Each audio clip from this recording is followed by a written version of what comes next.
High, আমি মাম্পি আবারও চলে এসেছি তোমাদের কিছু তথ্য দেবার জন্য। প্রথমেই বলি আজকে কালভৈরব জয়ন্তী। এবার আমরা জানব কালভৈরব মন্দিরের কিছু ইতিহাস।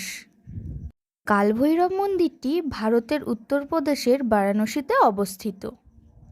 এটি বারাণসীর প্রাচীনতম মন্দিরগুলির মধ্যে একটি।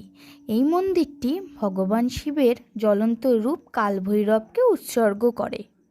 এবার জেনে নেব কালভৈরবের কিছু তথ্য। কাল মানে মৃত্যু এবং সময়। তিনি সময়ের চলমান দিক এবং জীবনের অস্থিরতার প্রতীক। তিনি খুলির মালা দিয়ে সজ্জিত এবং একটি ত্রিশূল ধারণ করেন। তিনি ব্রহ্মা, বিষ্ণু এবং শিবের ত্রিবিধ একটি ধ্বংসকারী রূপ।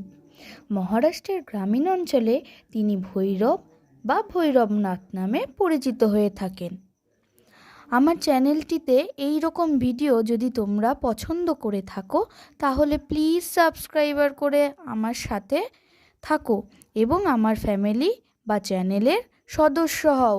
তোমাদের সাবস্ক্রাইবার না পেলে আমি এই তথ্যগুলো কিভাবে প্রকাশ করব? Please subscriber my channel. ভালো লাগলে শেয়ার আর কমেন্ট করে পাশে থেকো।